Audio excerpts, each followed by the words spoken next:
Hello students.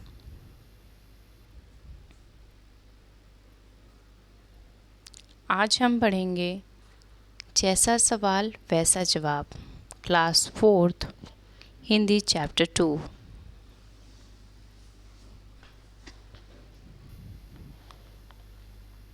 बादशाह अकबर अपने मंत्री बीरबल को बहुत पसंद करते थे। बीरबल की बुद्धि के आगे बड़ों का भी कुछ नहीं चल पाता था। इसी कारण कुछ दरबारी बीरबल से जलते थे। वह बीरबल को मुसीबत में फांसने के तरीके सोचते रहते थे। राजा जो अकबर थे, उनके दरबार में एक उनका मंत्री था जिसका नाम था बीरबल। तो बीरबल अपनी बुद्धिमत्ता के लिए बहुत अधिक विख्यात थे। जब ये अधिक विख्यात थे तो इसी समय में कुछ ऐसे व्यक्ति थे जो इन्हें नापसंद करते थे। तो वे इनकी कुछ न कुछ ऐसा उनके मन में चलता रहता था कि कोई ऐसा कारण मिले या फिर कोई ऐसी वजह मिले जिससे कि बीरबल की जो बुद्धिमत्ता है उसकी जांच परख करने का अवसर मिले और साथ ही साथ इनकी खिंचाई भी करे। मतलब एक ही जो भी समस्या है या जो भी ऐसा कोई भी अवसर इन्हें मिले तो ये उनकी खिंचाई करे। एक ही बात को काफ़ी लंबा घुमा फिरा के मतलब उनको एक उलझन में डालें। तो देखिए अब आगे क्या होता है। इसी क्रम में अकबर के एक खास राज दरबारी ख्वाजा शराह को अपनी विद्या और बुद्धि पर बहुत अभिमान था। बीरबल को तो वे अपने सामने निरा बालक और मूर्ख समझते थे, लेकिन अपने ही मन से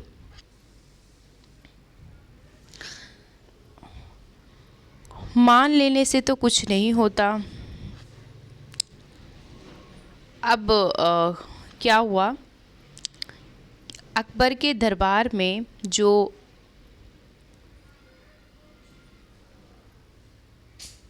एक ख्वाजा सरा विद्यमान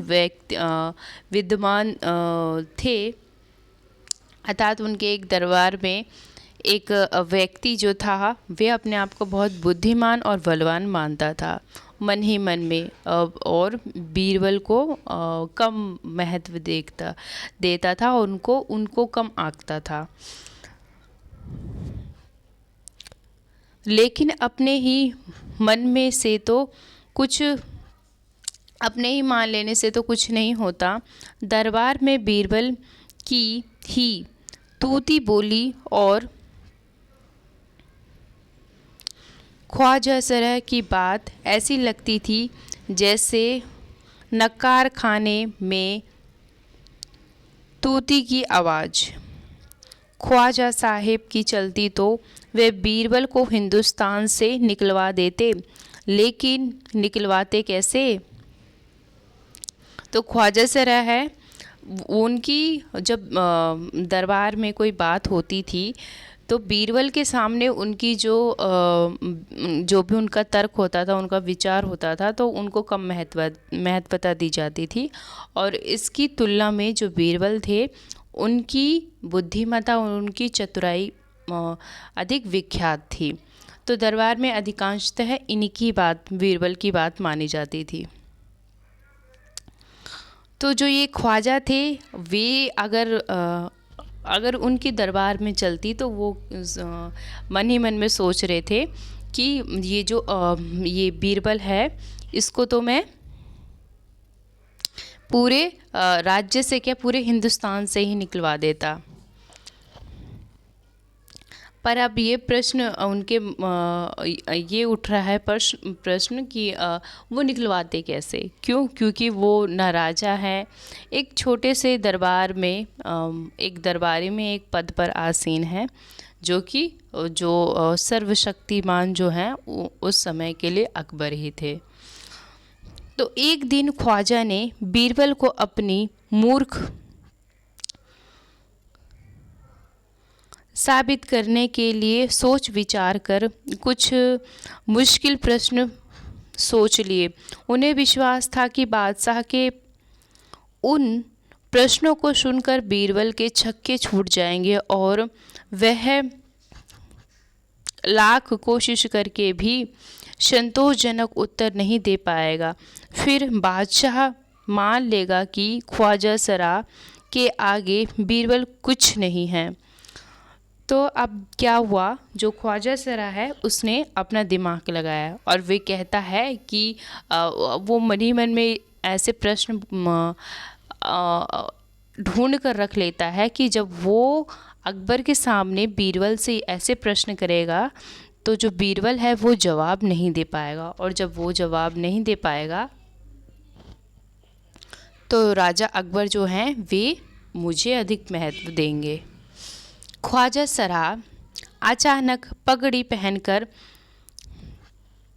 दाढ़ी सहलाते हुए अकबर के पास पहुँचे और सिर झुकाकर बोले, बीरबल बड़ा बुद्धिमान बनता है, आप भी उसकी लंबी चौड़ी बातों के धोखे में आ जाते हैं। मैं चाहता हूँ कि आप मेरे 3 सवालों के जवाब पूछकर उसके दिमाग की गहराई नाप ले और उस नकली अक्ल बहादुर की कलई खुल जाएगी।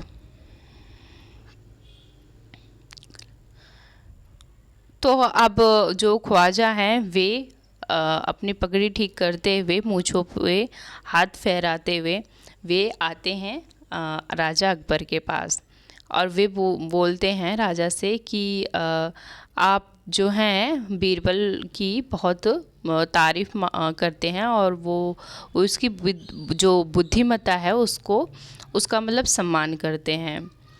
तो मेरे मन में भी कुछ प्रश्न हैं, क्यों ना आप उसे पूछ लें। और इस प्रकार उनकी जो बीरबल हैं उनकी दिमाग की गहराई पता चल जाएगी, मतलब अब उनकी जो सोचने समझने की जो शक्ति है वे पता चल जाएगी। कहने का अर्थ ये है। तो इस प्रकार ख्वाजा सरा अकबर के सामने बोलते हैं। आगे देखिए, ख्वाजा के अनुरोध करने पर अकबर ने बीरबल को बुलाया और उससे कहा, बीरबल परम ज्ञानी ख्वाजा सरा, ख्वाजा साहब तुमसे 3 प्रश्न पूछना चाहते हैं, क्या तुम उनके उत्तर दे सकोगे? बीरबल बोला, जहाँ पना जरूर दूंगा, खुशी से पूछो। ख्वाजा साहिब ने अपने 3 सवाल लिखकर बादशाह को दे दिया। अकबर ने बीरबल से ख्वाजा का पहला प्रश्न पूछा, संसार का केंद्र कहाँ है? बीरबल ने तुरंत जमीन पर अपनी छड़ी गाड़कर उत्तर दिया, यही स्थान चारों ओर से दुनिया के बीचों बीच पड़ता है। यदि ख्वाजा साहिब को विश्वास ना हो तो वे फीते से दुनिया को नाप कर दिखा दे कि जो मेरी बात गलत है। तो अभी तो अकबर ने ख्वाजा का एक प्रश्न पूछा है कि संसार का केंद्र कहाँ है। तो बीरबल क्या कहता है, एक छड़ी लेता है और वहीं ज़मीन पर गाड़ देता है और कहता है यही संसार का केंद्र है। और अगर विश्वास ना हो तो ख्वाजा को बोलो कि वे पूरे संसार को, पूरी दुनिया को नाप कर देख ले कि वही उसका केंद्र है। अब ये देखिए जो बीरबल है उनकी जो बुद्धिमत्ता है वो कितनी एक तरीके से प्रखर हैं अपनी बुद्धिमत्ता में, कहा जाए तो, क्योंकि पूरे संसार को, पूरी दुनिया को कोई व्यक्ति नाप ही नहीं सकता। ठीक है, ये इनकी बुद्धि बता रही है ये कितने अधिक चतुर हैं। अब देखिए, अब दूसरा प्रश्न अकबर पूछता है। अकबर ने दूसरा प्रश्न किया, आकाश में कितने तारे हैं? बीरबल ने एक भेड़ मंगवा कर कहा, इस भेड़ के शरीर में जितने बाल हैं उतने ही तारे आसमान में हैं। ख्वाजा साहेब को इसमें संदेह हो तो बालों को गिनकर तारों की संख्या की तुलना कर लो। तो उन्होंने दूसरे जो प्रश्न का उत्तर भी बहुत अच्छा दिया, क्योंकि जो भेड़ के बाल हैं उसे गिने ही नहीं जा सकते। ठीक उसी प्रकार जिस प्रकार भेड़ के बाल नहीं गिने जा सकते, तो आकाश में जितने तारे हैं उसे गिनना असंभव है।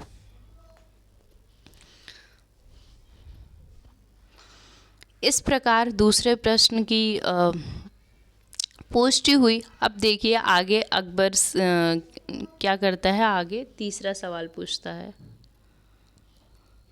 अब अकबर ने तीसरा सवाल किया, संसार की आबादी कितनी है? बीरबल ने कहा, जहाँपनाह, संसार की आबादी पल पल पर घटती बढ़ती रहती है, क्योंकि हर पल लोगों का मरना जीना लगा रहता है। इसीलिए यदि सभी लोगों को एक जगह इकट्ठा किया जाए तभी उनको गिनकर ठीक ठीक संख्या बताई जा सकती है। बादशाह तो बीरबल के उत्तरों से संतुष्ट हो गया, लेकिन ख्वाजा साहेब नाक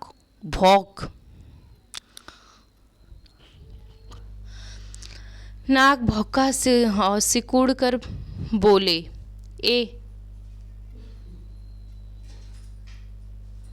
गोलमोल जवाबों से काम नहीं चलेगा जनाब। बीरबल बोले, ऐसे सवालों के ऐसे ही जवाब होते हैं। पहले मेरे जवाबों को गलत साबित किया, तब आगे बढ़िए। ख्वाजा साहेब से फिर कुछ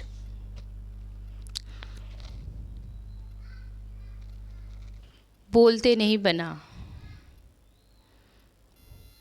तो जैसा सवाल वैसा जवाब, इसलिए इस चैप्टर का नाम है जैसा सवाल वैसा जवाब।